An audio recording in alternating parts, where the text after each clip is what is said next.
supply ng mga barko, ng mga sasakyan at mga armas ay yung Lingayen. Oo. Kaya doon ginawa ni MacArthur yung from the north. So si MacArthur nandun, tapos meron siyang parang bago yung birthday niya, parang something like that, makapunta. So January yun, tapos kailangan na February makarating ng Manila. So yan, kaya yung MacArthur Highway, di ba, dyan sila dumaan. Dyan sila dumaan. From Lingayen, papuntang Manila. Ayun. So kaya MacArthur Highway yan. Kaya dyan yung liberating forces na ano. So yun, nagkaroon na ng Battle for Manila, February 3 to March 3, 1945.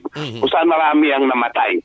Pero yun yung simula na, yun yung, hindi ba simula, pero yun yung parang isa sa mga pagpapatuloy ng pagpapalaya ng mga Pilipino-Amerikano sa Pilipinas. So kaya mahalaga yung Lingayen Gulf landings na yan. Dahil kay Lingayen, yan ang may beachfront. Tapos madaling puntahan. Kasi kung sa Zambales ka, malayo pa yung kalsada, di ba? Pero yung MacArthur Highway kasi dire-diretso yun. Correct.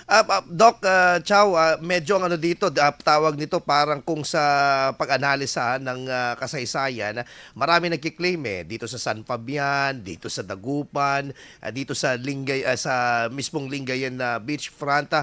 Saan ba talaga lumanding itong si General MacArthur base sa inyo pang pagsasaliksik na ng mga historian? Pasensya na, kasi hindi ako masyadong expert sa Lingayen landing. Ganyan din naman sa Leyte, marami nag-aaway kung saan ba yan. Correct. Pero kasi ako, ang mas focus ko kasi, yung halaga kung bakit siya ginugunita. No? Kasi trivial na lang yan kung saan talagang mahalagang malaman. Pero parang ang mas importante dyan, ano yung pagpapahalagang pinapakita natin doon sa mga veterano. Doon sa mga lumaban, 'di ba, na yung ang dami sa kanila patay na. Yung iba nga ngayon mga anak na lang ng veterano, 'di ba? Na lumaban para sa atin. And how sa pag-alala natin, we will also remember yung tinatawag natin na heroism nila. Para tayo ay, alam mo yun, maging mabubuting Pilipino. Ma-inspire tayong maging mabuting Pilipino.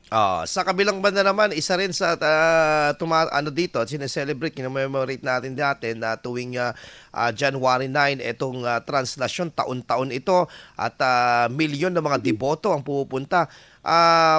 Prof, can you give us, paano ba nag-umpisa itong translasyon ng itim na Poong Nazareno? Well, bagong-bago itong translasyon kasi 2007 lang ito.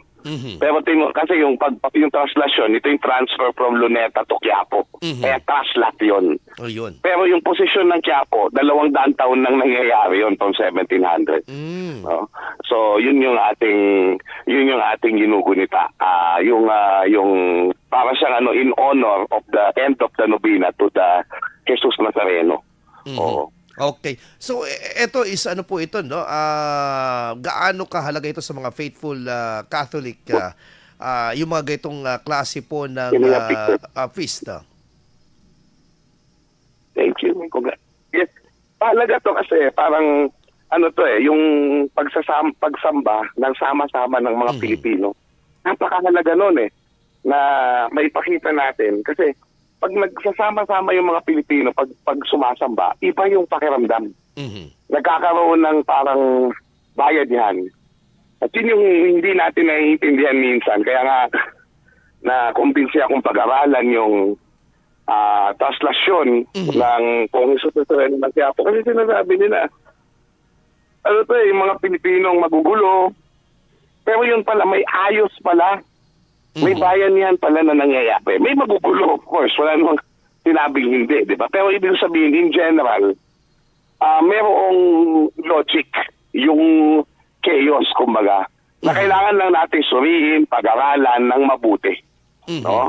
So, yun yung lagi kong sinasabi niya, batay sa aking pag-aaral.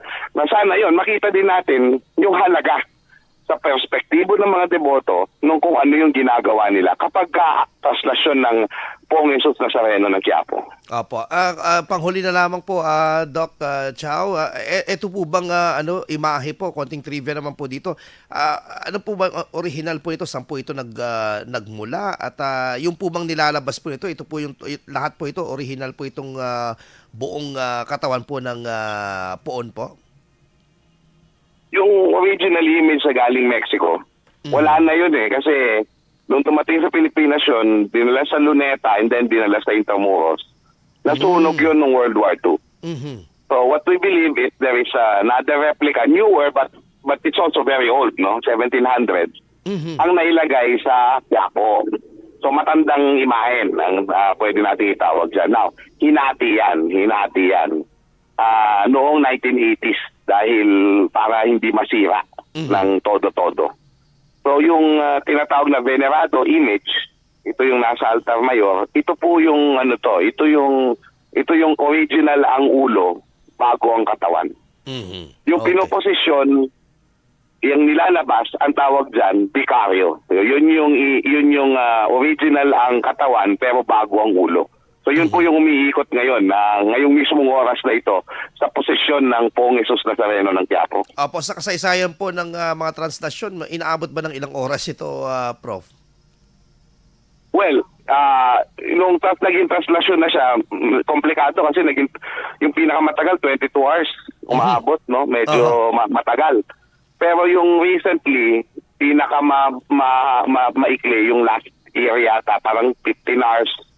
So ngayon, ang goal nila, sana makasampung oras. Although of course, yung mga deboto ayaw ng mabilis na translasyon. Gusto nila matagal sa kanilang piling ang mahal na senyor.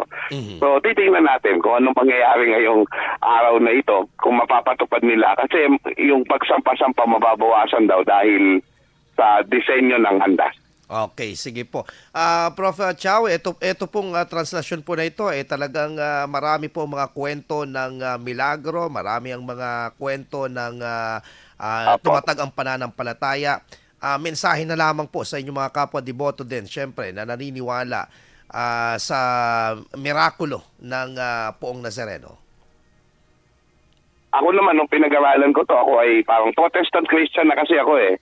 Pero malaki pa rin yung paggalang ko at ako kasi iisa lang naman ng ating Panginoong Jesucristo, 'di ba? Na sinasamba din sa araw na ito sa translasyon. So, ang ano na lang masasabi ko na lamang ako'y nakikisa sa pananampalataya ng mga Pilipino at naway magkaroon ng mabuting bunga at pag-asa, yun ang importante. Yang pamamanata natin. Gawin tayong mabuting Pilipino. Pero alam mo, lahat naman ng mga deboto may struggle na sa buhay. So sana paghawakan natin ng pag-asa ng pagkabuhay na maguli. Dahil ang Poong Jesus Nazareno nakadapa, nagbubuhat ng krus. Hindi yan ang katapusan ng kwento. Ang katapusan ng kwento ay ang pagkabuhay na maguli at ang kaligtasan ng buhay na walang hanggan. Marami po salamat sa mga taga-IFM Dagupan. Salamat po. Idol. Doc Chow Chua, professor po at yan po ang ating pong panayam, no? Maraming salamat po at magandang umaga po. God bless po, sir. Gising na! Balita na! Anyway, idol,